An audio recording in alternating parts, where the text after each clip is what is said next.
Well, good day, my friends. It's your old pal, Jordan the Lion. How are you all doing today? I hope you said great. As you can see, we are back in Jackson. We are back in Jackson, Tennessee. This is where Carl Perkins' homes were. This is where Carl Perkins laid to rest. And there was a museum here in town that was not open last time I was here that I heard had the largest collection of Carl Perkins memorabilia anywhere. So we're going to check it out today. Daze with Jordan the Lion and you all. It begins right now.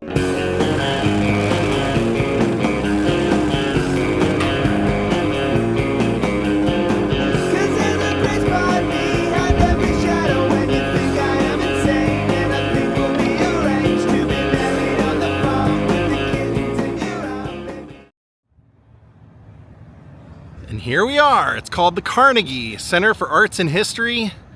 Let's go check out this amazing museum. Look at this beautiful guitar out front. You know that's for Carl. Wow, just a little bit of a teaser. Whew. Scotty Moore. God, gotta love Scotty Moore. Elvis's first guitarist.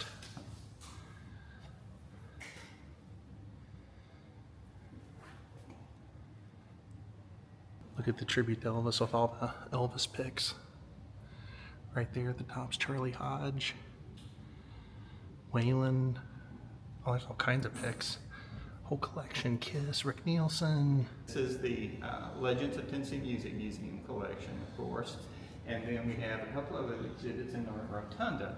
These 21 counties, from the Tennessee River to the Mississippi River, have always been a crossroads of music. And of course, a lot of communities have a history like that. But we think we're different here in West Tennessee because the music just didn't stay here. So this collection celebrates those people from West Tennessee who took that music back out into the world. And not only did they change the sound of the world, but they changed popular culture as well. So this room has a number of those. The other gallery is primarily dedicated to Carl Perkins. We talk a lot about Mr. Carl at the museum, not because we're a Carl Perkins museum, but we just think he's a good, maybe the best example of that legends idea that we try to emphasize. Yeah. Over the first Hard Rock Cafe in the United States, which happened to be here in Jackson. Really? Wow. The display in the East Gallery there that actually has a photograph of that original. Oh, wow. So that's the original canopy of the very first one. It says London, Jackson, and the original stage of the El Rancho Club, 1947.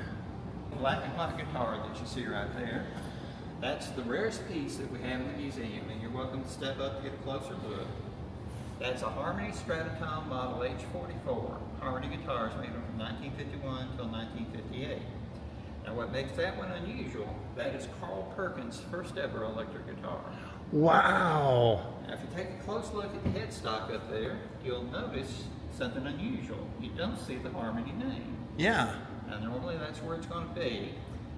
Now, the guitar had a hard life and we got repainted a time or two, so that's part of the reason you don't see it. But even when it was new in Mr. Carl's hands, as often as not, you would not see the name because he would tape over it. And he did that because Harmony and Silvertone were the two brands of guitar sold in the Sears Roebuck catalog.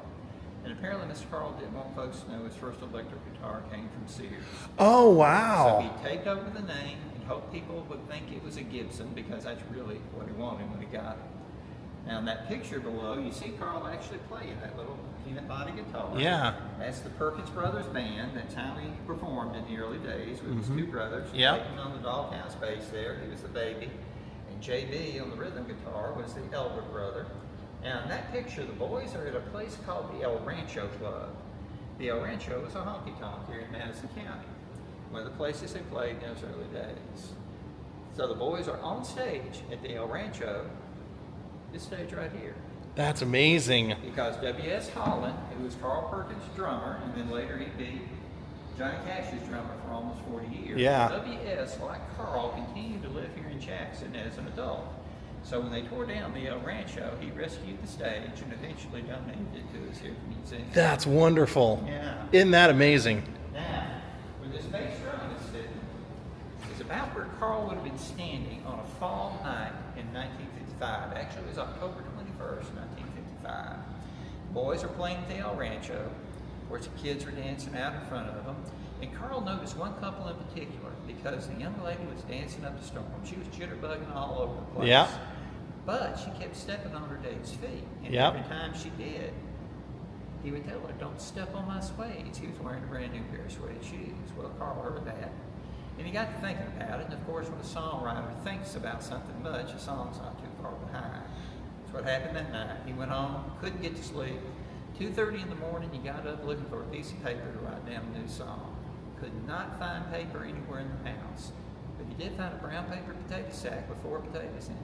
He tore the back off the sack, sat down in the kitchen, and wrote Blue Suede Shoes. Wow. In 15 minutes. And of course, it became his signature song, well over 2 million copies of his single version sold, the highest selling single that Sun Records ever had. Yeah. And of course, there are still historians today who call it the national anthem of rock and roll because it's so indicative of that early rock sound. Those old black uniform shoes, if you put enough of shine on them, had kind of a blue cast to them. Anyway, he told Carl all that, and this young man, as a joke, when he had his shoes in fine shape, would tell people not to scuff them, you know, not to mess up his suedes.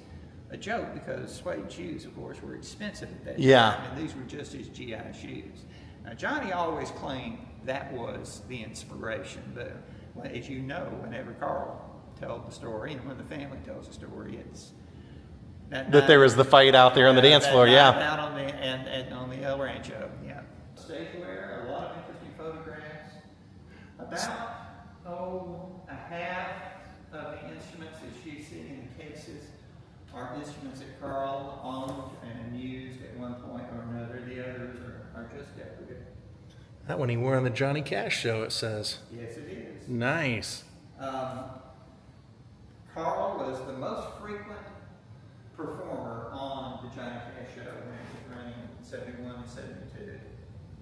Of course, during those years, from about 67 till 75 or so, Carl and Johnny were touring again. They toured together a lot from 54 to 58 or so, and then he started touring with them again in 67.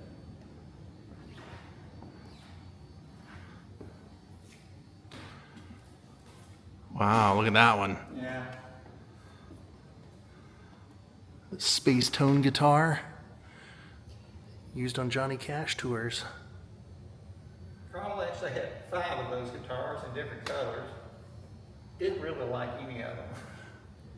That's unique. A technology you'll notice they call microfret. If you look at the I see it on the headstock too. Yeah, the frets are closer together and lower. It was supposed to be a style of guitar that was well suited for players who fingered fast, and because Carl did finger. Yeah, but that'll throw off if you're a regular guitar player and used to normal frets. I can see how that would be annoying. And of course, Carl's fingering was never normal because he, that's the way he learned to play guitar. Yeah, He learned it from an old bluesman player, and so he did a lot of note pulling and things like that. And over here, 1964, he had an interesting situation. It has to do with that picture you see right there. Carl was playing a show up in Dyersburg, Tennessee, which is about 40 miles northwest of us.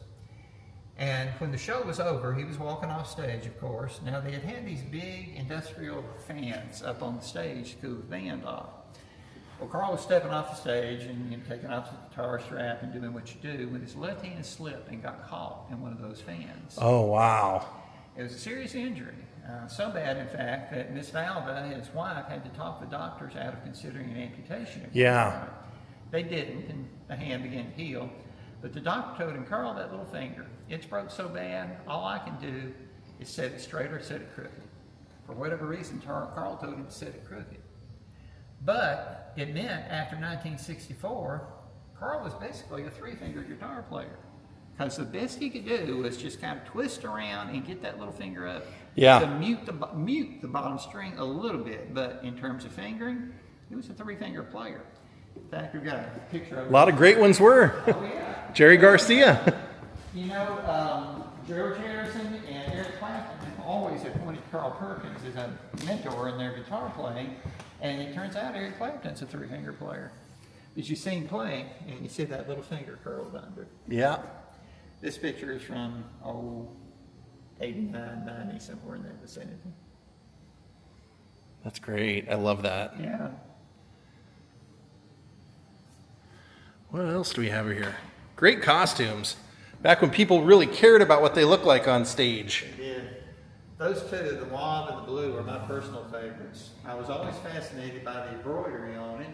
Couldn't figure out what it was until I had a lady come through, a guest, about 2 years ago, who was a fiber artist and did artistic embroidery.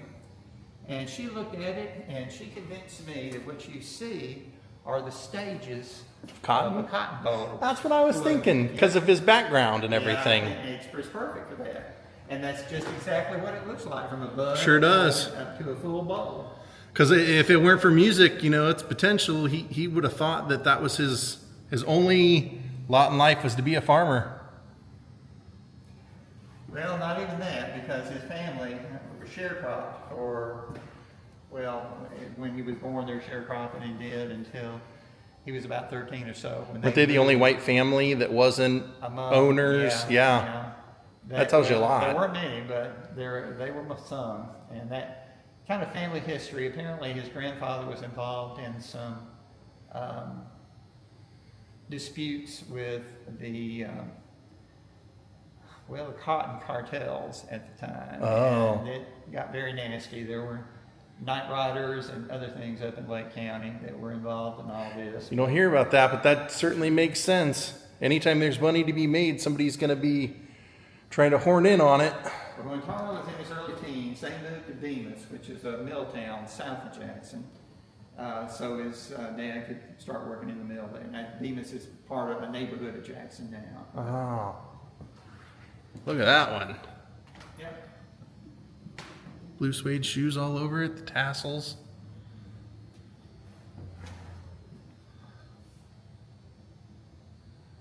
Are these his suitcases as well, or just display pieces. okay?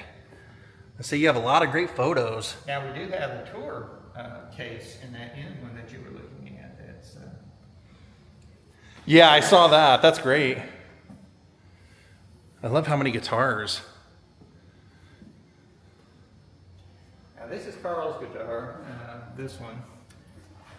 I had a lot of German guests who love this guitar. Apparently, this brand of guitar is extremely popular. Ovation? Yeah, it is. I never liked that round back to it, but well, apparently the Germans do. yeah. The Yamaha, kind of an interesting story for it. Carl was released his autobiography in 1994 at Blue Suede Shoes, and he was having a book signing at when we had a bookstore in Jackson, a local bookstore. People wanted him to play, but he hadn't brought a guitar with him. He had some other, his sons were with him, but he didn't have a guitar. And we've got a local performer named Willie X. Evans, and Willie X was there, and he said, "Hey, I've got a guitar." And he went out to his car and got this Yamaha and brought it in for Carl to use. Well, it never got back to Willie X. Oh, Carl liked it, huh? And Willie has done several things for us here at the museum, and yeah, he came in, and he comes in on occasion to visit his guitar because he didn't see it again until it popped up in the museum. Hey, it happens. Yeah. This microphone's kind of interesting. I wish I could have the key and I could get you into it, but these panels are a pain to get out. But if you get up on your tippy toes and you look at the back there, you'll see that there are two autographs on the back of that Shure SH55. One of them is Sam Perkins. Sam Phillips. Thank you very much. The other is Cowboy Jack Clements. Really the person who made the sound. Yeah. Sam knew it when he heard it and he could sell it. Cowboy was the guy who... The engineer. Yeah. You guys have a great museum here. We've got some interesting pieces. We're small, but we've been... Handwritten lyrics of Blue Suede That is Shoes. some Blue Suede. Yeah, that's later. That's not... but contemporary. Another guitar. The sheet music's got an interesting story. When they put out Blue Suede Shoes, and of course they released it January 2nd, 56, they put out sheet music at the same time, like they did in those days. Well, Carl was out on tour at the time, and the music publisher did not have a picture of him. So when they put the first printing out, they put those blue clouds on it. Well, Sam Phillips didn't like that because he knew sheet music sold better if the artist's picture was on there. Well, it must have sold pretty well because very quickly they needed a second printing, and Carl was still on the road. They still didn't have a picture of him. So why use somebody else? And that somebody else happens to be Charlie Feathers, who is another OG rockabilly artist. Yeah. And at the time, he was a session musician at Sun, and he went on to have his own career. Unbelievable. Pretty illustrious one. But, you know, Sam and his infinite wisdom decided... Making money. By the third printing, Carl was back, and they finally had a picture of him. And apparently he wanted to make sure that the problem would never happen again, because I've never seen another example of Carl's sheet music that doesn't use that picture. Even when he left Sun and went over to Capitol, he continued to use it. Yeah.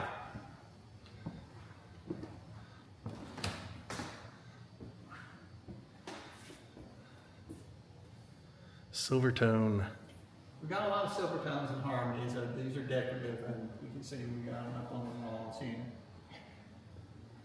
We have some interesting guitars, though. This one's... There's a harmony. Yeah. This one's interesting. This is a... the anniversary. Strat.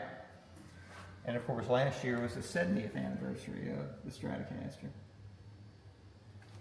Wow. Once he wrote Blue Suede Shoes, boy, he stuck with the blue, didn't he? Well, a lot of the costumes really kind of revolved around the blue. Yeah. I don't blame him. Well, he was in blue boots most of the time, so yeah, it kind of fit. Another interesting guitar here is the Ibanez that you see there. I had a gentleman who was a guitar collector who came in, and I did not know anything about Ibanez. I always kind of thought they were a Latin company, but found out they were actually a Japanese company. Yeah. And originally, their one factory was in Japan. Now they've got factories all over now. But the gentleman looking at this one, based on the coloration and the pickups and some other things he noticed, was pretty sure that this was built in the original Japanese factory. Wow. Yeah, I would imagine.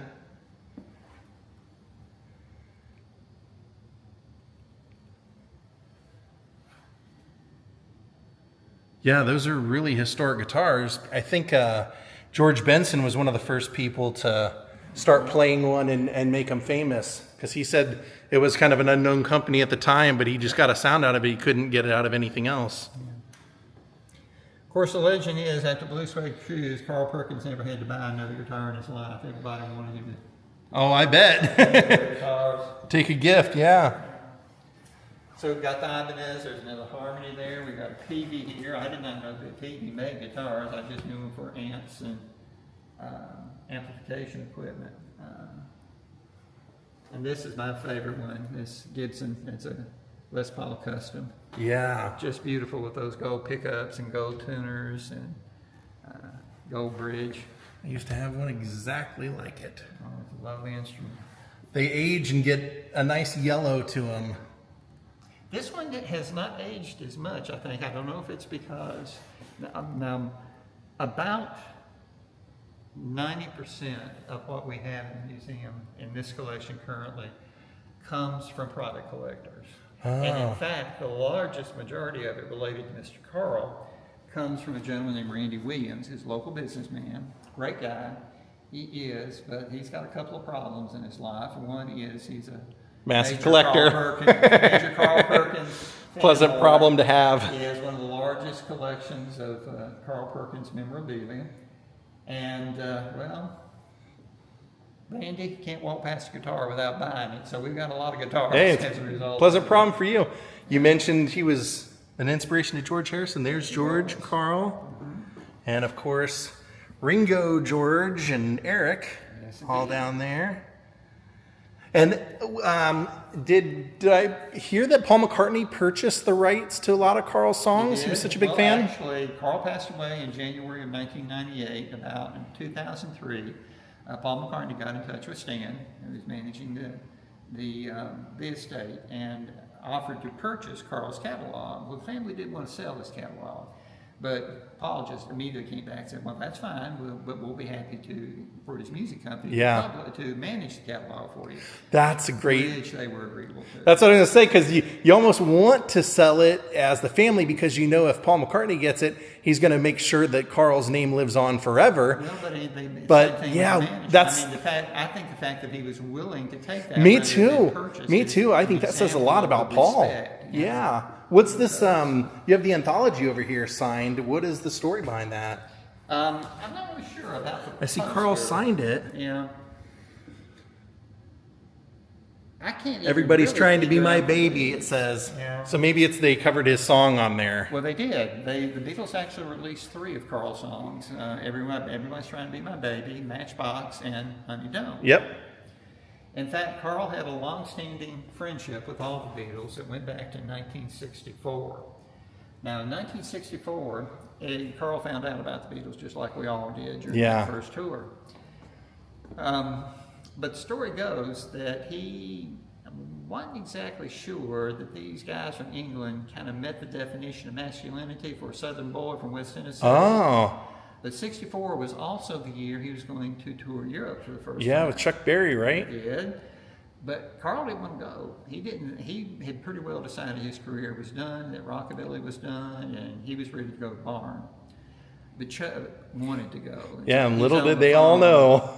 Carl, you got to go, man. These people know us. Yeah. I was afraid they wouldn't turn out, but of course they sold out. Roy Orbison had the same problem. Yeah. They all got a resurgence. The last show was in London. And they had gotten an invitation from young people in the music business for an after party. Well, they were at this after party, and Carl was sitting on the couch there talking to some of these folks, and one of them turned to him and said, "Carl, can we record Honey Don't?" And Carl looked back at him and said, "Well, Ringo, you can record anything in our catalog." It was the Beatles that had invited him to the party. Now, some stories say it was George Harrison that asked about doing Honey Don't. Others say it was with Ringo. Well, George did it on the record, but it was kind of Ringo's song on tour. Anyway, the boys took them over to Abbey Road, and they recorded several songs during that session. As I said, over the years, they released those 3. And the records indicate they had 10 Carl Perkins songs on their playlist when they were touring. Wow. So, yeah. Long-standing friendship. Paul McCartney has said more than once that had there not been Carl Perkins, there would not have been the Beatles. He had that much influence over all 4 of them. Even before they were the Beatles, he had that much influence over them. Yeah, I believe it. Yeah.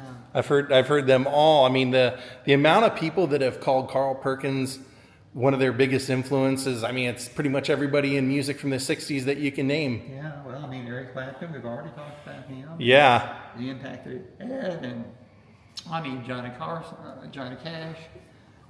they performed together, but... What's the Johnny Cash display over here? Some handwritten stuff? Well, primarily focusing on Daddy Sang Bass, because Carl Perkins wrote Daddy Sang Bass for Johnny. Of course, that's right. His biggest songs. And, Carl was there at important times.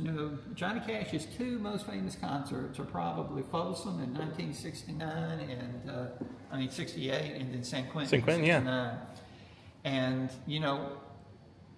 whenever I've heard about those Johnny Cash prison concerts, I thought they were kind of overblown a little bit. I figured, they get some guys together in the cafeteria, and then Johnny and Tennessee 3 would run in, they'd do a 20-minute set, and then they'd be gone. That wasn't the case. At San Quentin, Johnny was there, of course. Tennessee 3 were there. Johnny Cash was there. Carter family was there. The Statler brothers were there. And Carl Perkins was there. Yeah. Carl opened the show. And I did a little checking because I knew he was touring, and it turned out he was also at Folsom and opened the show at Folsom. Makes sense because he was touring so much with Johnny. He was, yeah. That's amazing. Not just as an opening act, but kind of as a co-act. Yeah. I feel like, and I've seen several people on my channel say it as well, Carl is, for the amount of influence he's had, he's the person that gets the least recognition. Because it's, and I think that, because like he would say, he never saw himself as a good looking man, and therefore, sometimes people, they gravitate more towards that, but God, what a talent. What an absolute talent. Carl released Blue Suede Shoes, as I said, January 2nd of 56. And it began to go up the charts, but it took a while to get started. As a matter of fact, in this part of the world, Honey Don't, which was the B-side, was actually a lot more popular. It was Yeah. a DJ up in Cleveland that got it more of a national attention. Elvis recorded his version of Blue Suede Shoes on, well, there's some dispute, but the date I like is January 31. Well, it was when Carl was in the hospital, right? Well, no, it wasn't right then. It was before then. Oh. But he didn't want to record it at that point because he didn't want to interfere with Carl. Now, he was performing the song, and he'd actually already performed the song on national television, even before Carl had. But he got RCA. He had moved from Sun to RCA at that point. They were putting together that first Elvis Presley album, that one that would put him on a national stage. He didn't want to interfere with Carl's release, so he got a promise they would not put his single out until Carl's had gone down on the chart. But that album was released the first week in March. Track 1, Blue Suede Shoes. Now, as you said, Carl had been invited to perform on the Perry Como show. Yep. March 22nd, 56, they're on the way up. Foggy night on a 2-lane highway near Dover, Delaware. There's not a wheel collision. Yeah. Pretty bad wreck. The other gentleman driving the other car, the pickup truck full of chickens, was killed. Carl's older brother, JB, was thrown from the car seriously. The neck brace and everything. Yeah. He was always in neck brace from that point until he died from a brain tumor in 58. Carl was pretty badly injured too. He cracked his collarbone, had some hairline fractures of the vertebrae in the neck, and had a concussion bad enough that he was unconscious for 24 hours.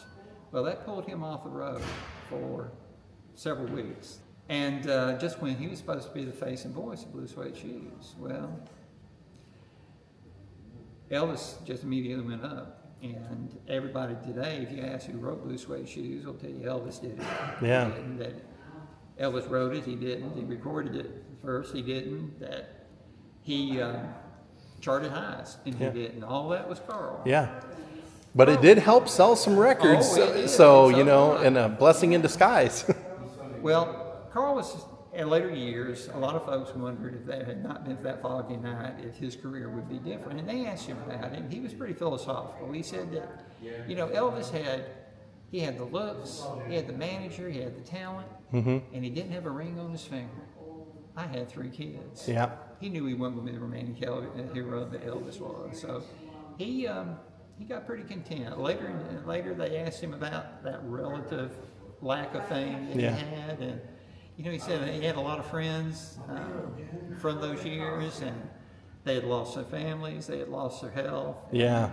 He was just as happy living in Jackson, Tennessee. Yeah, I remember my favorite quote. He said, I got 3 kids that are proud to call me their father, and that's all that I need. So, and a wife that is proud to call me your husband. So, and then he had a 4th later. Yeah. So he ended up with 4 kids. Thank you for touring me around. Here's Beatles themed guitar, and on here saying that on this album, Paul McCartney's Tug of War says the Beatles were influenced by Carl Perkins and they listened to every single. Later, Paul McCartney asked Carl to play charity events with him, and Carl played on several songs on the Tug of War album.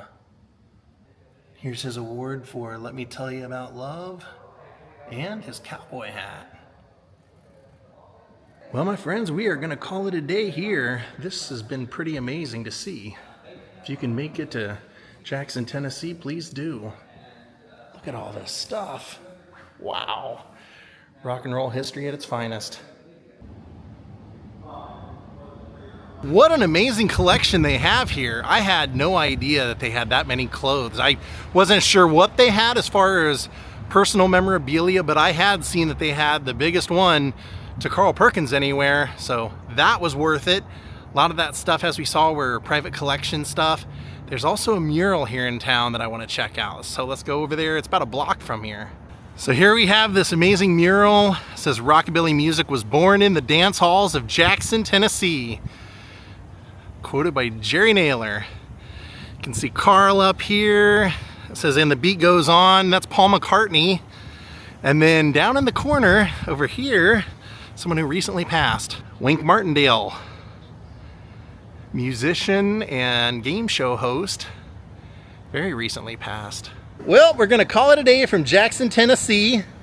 Hope y'all enjoyed our vlog here, and come back if you're ever in the area and check out this museum. This place was amazing, Carnegie.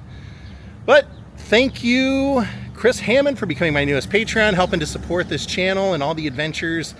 Thank you for everyone who watches. We'll see you next time. Goodbye.